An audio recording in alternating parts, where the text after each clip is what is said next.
తాకట్లో ఉన్న మీ బంగారాన్ని విడిపించి ఆ రోజు ఆన్లైన్ రేటుకి కొంటాం. Sharma gold company. కానీ ప్రైజింగ్ విషయానికి వస్తే మీరు మీ తర్వాత వచ్చిన ఫార్మ్స్ అన్నిటి మీద మొనటరస్ గా ఒక ఎలిగేషన్ అయితే ఉంది, ప్రైజెస్ ఎక్కువ. సో ఇప్పుడు ప్రొడక్షన్ అనేది మీరు ఎఫ్పిఓ కదా, వాటి నుంచి కూడా తీసుకుంటున్నారు అండ్ ఆర్గానిక్ ఫార్మ్. సో అయితే మీకు డిమాండ్ తగ్గ సప్లై అయితే ఉన్నప్పుడు ప్రైజెస్ కూడా ఎందుకు డిమాండ్ తగ్గలేదు? మళ్ళీ ఓకే, ఇప్పుడు స్విగ్గీ మినిట్స్ లో మాకు ఆన్లైన్ ఆర్డర్స్ తీసుకుంటాం. ప్రతిసారి వాళ్ళకి కాల్ చేసి టొమాటో లేదండి, బీరకాయ లేదండి, ఇది లేదండి అంటే ఎప్పుడు మేము ఇంత ఆర్డర్ అని పెడతాం వాళ్ళకి ఎఫ్పిఓస్కి, ఇంత కావాలి మాకు అని ఎప్పుడు అంత పంపించారు వాళ్ళు. పెట్టేటప్పుడు పెడతాము బట్ ఏదో ఒకటి తక్కువ వస్తూనే ఉంటుంది మాకు. ఇప్పుడు వాళ్ళ నిజంగానే ఫ్రాడ్ అయితే ఎంత అంటే అంత పంపించాలి కదా. ప్రైజెస్ డిమాండ్ కి తగ్గ సప్లై ఉన్నప్పుడు ప్రైజెస్ అవే రేంజ్ లో ఉండాల్సిన అవసరం లేదు, కొంచెం తగ్గించవచ్చు కదా. లేదంటే ఫార్మర్స్ కూడా అంతే వస్తుంది, ఆర్గానిక్ ఫార్మర్స్ కి. అదేమి ఇప్పుడు మనకు రైతు బజార్ నార్మల్ కూరగాయలు అమ్మే గోంగూర కట్ట ఒకటి ఎంత అమ్ముతారు చెప్పండి? మేము 120 to 160 మధ్యలో. ఎంత సైజ్ ఉంటుంది? ఎంత సైజ్ ఉంటుందా? పావు కేజీ ఉంటుంది. పావు కేజీ 120. 120 to 160 పావు కాదు, కేజీ. కేజీ పావు కాదు, కేజీ 4 కట్టలు వస్తాయి, చాలానే వస్తుంది. అది మన కేజీ లెక్క చూస్తే ఆల్మోస్ట్ అంతే ఉంటది. మనం క్యాలిక్యులేట్ చేసుకుంటే ఇప్పుడు వేరే ఆన్లైన్ యాప్స్ లో క్యాలిక్యులేట్ చేసుకుంటే మనకు అంతే ఉంటది. చూసి మనం ఇక ఆల్రెడీ మనం వీడియోస్ చేస్తున్నాం కాబట్టి వచ్చి చూస్తే అట్లా ఎక్కువ అనిపిస్తుంది తప్ప మనం బయట కొనుక్కుని ఆల్మోస్ట్ అంతే ఉంటాయి. అవును, మీరు చెప్తున్నట్టు ఇప్పుడు గోంగూర కట్ట కూడా రైతు బజార్ నుంచి ఒక పెద్ద కట్ట తీసుకొని దాన్నే ఇప్పుడు ఒక చిన్న కట్టలో 10కి 4 కట్టలు అంటారు, ఒక కట్టలో 4 ఉంటాయి, చిన్న పెద్ద పెద్ద కట్టలు ఉంటాయి. సో ప్రైస్ అనేది అందరూ అనుకున్నట్టుగా ఎక్కువ ఏం లేదు, మరి ఇట్లా డబల్ త్రిబుల్ ఇప్పుడు 50 కొని 100కి అమ్ముతున్నట్టు ఏం లేదు. అసలు అయితే వెజిటబుల్స్ ఎక్కువ లాస్ వస్తుంది ప్రతిసారి. వెజిటబుల్స్ అనేది ఏంటంటే కస్టమర్స్ కోసమే అది. ఇప్పుడు వెజిటబుల్స్ ఉంటే కస్టమర్స్ వస్తారు, వేరే ప్రొడక్ట్స్ పోతాయి, అవి వాటిలో ప్రాఫిట్ వస్తుంది తప్ప వెజిటబుల్స్లో ఎప్పుడు మాకు లాసే. అది ఓన్లీ కస్టమర్స్ కోసమే పెడతాం. మిగిలిపోతే ఏం చేయాలో అర్థం కాదు. ఇప్పుడు మనం ఒకసారి లాస్ట్ మంత్ అనుకుంటా ఏమైంది, వినాయక చవితి ఏదో వచ్చినప్పుడు చాలా మేము కొత్త కదా బిజినెస్కి ఎక్కువ పెట్టేసినాం. సేమ్ ఎప్పుడు వచ్చేలానే వచ్చింది స్టాక్. వినాయక చవితి కొనలేవరు తీసుకుపోయి నేనేం చేసిన, ఇప్పుడు పడే బుద్ధి అయితే అంతా ఒక 20-30,000 స్టాక్ ఉంటుంది వెజిటబుల్స్ అన్ని. అమ్మ పడే బుద్ధి లేక కార్లో డిక్కీలు వేసుకొని పోయినా. మణికొండ రోడ్ పైన ఒక కొబ్బరి బొండల షాప్ ఉంటే పక్కన పోయి కూర్చొని అమ్ముదామని ఉంటే గంట సేపు ఉన్నది తెలుసా, ఒక్కరు కూడా కొనలే. అంటే అది నాకేమనిపిస్తుంది అప్పుడు, ఓకే ఆ ప్రొడక్ట్ ఉన్న వాల్యూకి అది ఎక్కడ అమ్మాలో అక్కడ అమ్మితేనే కరెక్ట్. మిమ్మల్ని గుర్తుపడతారు కదా, గుర్తుపడతారు. సెల్ చేస్తుంటే ఆబ్వియస్ గా ఆర్గానిక్ అయినా ఉంటుంది, బట్ అయినా కొనలేవరు. మా కస్టమర్స్ కొందరు వచ్చారు, ఏంటండి ఇక్కడ పెట్టారంటే లేదండి పండగ ఉంది కదా సో అందుకని వచ్చామని. నేత్ర ఎక్కడి నుంచి ఇలాగా ఇప్పుడు ఒక వర్క్ స్టార్ట్ చేస్తే దాంట్లో ఆటుపోట్లు వస్తాయి. మనం ఒకసారి మేనేజర్ రోల్లో ఉంటాం, ఓనర్ రోల్లో ఉంటాం, ఒకసారి మనమే కూర్చొని అమ్మాలి. ఈ మెంటల్లీ ఎలా ఫిక్స్ అయ్యారు, ఏ రోల్ కైనా నేను రెడీ ఈ బిజినెస్ లో అని? అట్లేం లేదు, ఫస్ట్ నుంచి అన్ని ఆల్రౌండర్గా చేస్తూనే వచ్చాను. ఇప్పుడు కూడా చాలా కష్టం అవుతుంది, అంటే అంత ఈజీ కాదు అసలు మేనేజ్ చేయడం. అంత చూడడానికి చిన్న స్టోర్ ఉంటుంది కానీ ఆ టైమింగ్స్, స్టాఫ్ మేనేజ్మెంట్ అదంతా చాలా స్ట్రెస్ఫుల్ జాబ్. ఇప్పుడు కొంచెం బెటర్ అవుతుంది, నా ఫ్రెండ్స్ కూడా ఇన్వాల్వ్ అవుతున్నారు, నా బ్రదర్ మమ్మీ కూడా వస్తుంది, సో కొంచెం బెటర్ అయింది ఇప్పుడు. మధ్యలో ఆ డిస్టర్బెన్స్ వచ్చినప్పుడు వర్ యూ డిస్టర్బ్డ్ మెంటల్లీ? చాలా డిప్రెషన్లోకి వెళ్ళారు? అట్లేం లేదు, బట్ చాలా బాధ అయింది.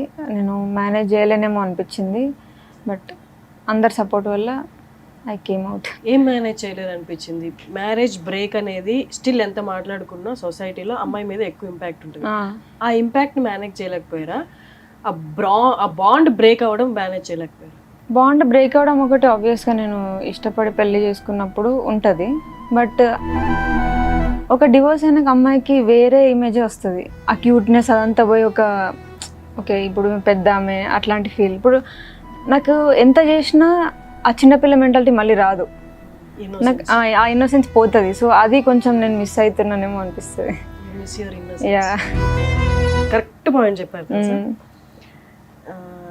ఒక స్ట్రగుల్ ఫేస్ చేసి దాటి ముందుకు వస్తే మనకు వచ్చే బలం ఓకే, బట్ జనాలు ఇన్నోసెన్స్ ని అమ్మాయిలో చూడరు. అదే మేబీ అబ్బాయికి అక్కడ లిబర్టీ ఉంటదేమో కానీ అమ్మాయిలో ఆ ఇన్నోసెన్స్ పోతుంది, అది పెద్దలం అయిపోతాం ఇంకా. వాజ్ ఇట్ అంటే ఆ బ్యాలెన్సింగ్ అనేది ఆఫ్టర్ ఏదైతే అయిందో ఆఫ్టర్ దట్ లైఫ్ బ్యాలెన్సింగ్ అనేది ఇబ్బంది అనిపించిందా, భారంగా అనిపించింది. బట్ వారధి ఎందుకో నాకు చాలా హెల్ప్ చేసింది, చాలా బిజీ చేసేసింది నన్ను. సో చాలా బెటర్ అయినా నేను ఇంకా బయటకు వచ్చి. ముందు ఇంకా షై ఫీల్ అవుతుండే, వీడియోస్ చేయకపోతుండే. సో బయటకు వచ్చి నా ప్రొడక్ట్స్ నేను ఇంకా ఎక్స్ప్లెయిన్ చేసుకోవడం. ఇప్పుడు లక్ష్మణ్ ఫల్ గురించి, లక్ష్మణ్ ఫల్ ఒకటి చాలా వైరల్ ప్రోడక్ట్ మా దాంట్లో, అది ఎక్కడ దొరకదు. సో దాని గురించి చెప్పడం, మొటిపళ్ళు తీసుకురావడం, ఇట్లా రకరకాల నేను ఏదో ఒకటి కొత్త తెస్తూనే ఉంటా. సో దానిపైన ఎక్కువ వర్క్ చేస్తున్నాను నేను, ఇంకేం కొత్త తేవచ్చు, ఇంకేం వీళ్ళ కోసం తేవచ్చు అన్నట్టు. సో దాంట్లో ఏ సెట్ బ్యాక్ నైనా పాజిటివ్ వల్ల పెట్టినప్పుడు వారధి లాంటి మంచి ప్రోడక్ట్ బయటకు వస్తుంది. ఇంకోది కొంచెం చిన్న పాయింట్ లాగా అనిపించవచ్చు కానీ బట్ డీప్గా ఆలోచిస్తే నాకు కొంచెం మేజర్ పాయింట్ లా అనిపించింది. నా కజిన్ నా ఫ్రెండ్ కూడా సేమ్ ఇదే అడిగాను. నేత్ర డ్రెస్సింగ్ రైతు బజార్కి వెళ్ళి అమ్మినప్పుడు during marriage, after marriage me dressing spoke a lot. దానికి ముందు మీరు అన్నట్టు ఆ ఇన్నోసెన్స్ ఉంది, ఎక్సైట్మెంట్ ఉంది బిజినెస్ లో.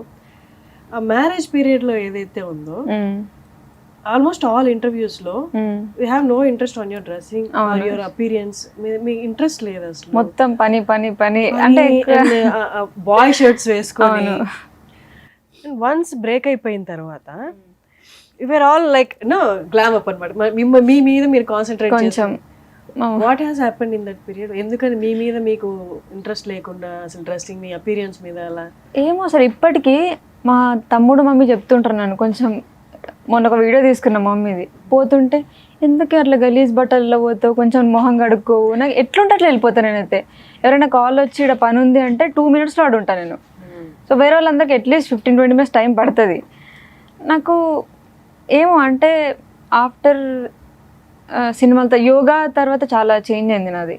అసలు నా పైన నేను అంత కాన్సన్ట్రేట్ చేయను. బట్ కొంచెం ఇంపార్టెంట్ అనిపిస్తుంది అప్పుడప్పుడు కొంచెం డ్రెస్అప్ అవ్వడం. బట్ మ్యారేజ్ పీరియడ్ లో ఎందుకు అలాగా ఆ డ్రెస్సింగ్ స్టైల్ కానీ అంటే ఇంటర్వ్యూలో కూడా మీరు కూర్చున్నప్పుడు మీరు ఇక్కడ ఉండరు, ఎక్కడో ఆలోచిస్తూ ఉన్నారు. అవును, వై? ఇప్పటికీ నాకు వారధి అనే వర్క్ నేను తిన్నా, చేసిన, పడుకున్నా, ఏం చేసినా కూడా వారధియే తిరుగుతుంటుంది నాకు, అంత ఆలోచిస్తా. సో అది ఆలోచించడం కూడా కొంచెం తగ్గియాలేమో. దానిపైన పడి అసలు నా పైన నేను మర్చిపోయినా అసలు ఫోకస్ చేయడం. ఇప్పుడు కొంచెం బెటర్ అవుతున్నా కొంచెం. ఇంట్లో చెప్పడం వల్ల లేకపోతే ఆ బాండ్ మిమ్మల్ని అలా చేసిందా? అప్పుడు లేదు అట్లేం లేదు, నా పర్సనల్ చాయిస్ అది. ఇప్పుడు కొంచెం ఫ్రీ అయినా వర్క్స్, అది ఎక్కువ స్ట్రెస్ ఉంటుండే అప్పుడు. అన్ని ఫామ్కి పోవాలి, అది చేయాలి, ఇది చేయాలి, అన్ని ఆలోచించాలి, ఏది పెట్టాలి, ఏం చేయాలి, అన్నీ ఒక్కదాన్నే. కాబట్టి డ్రెస్సింగ్ ఎట్లా అంటే అట్లా అన్నట్టున్నా. ఇప్పుడు అట్లనే ఇష్టం. బట్ ఇప్పుడు కొంచెం మా మమ్మీ, తమ్ముడు వీళ్ళందరూ వల్ల బెటర్ అయినా.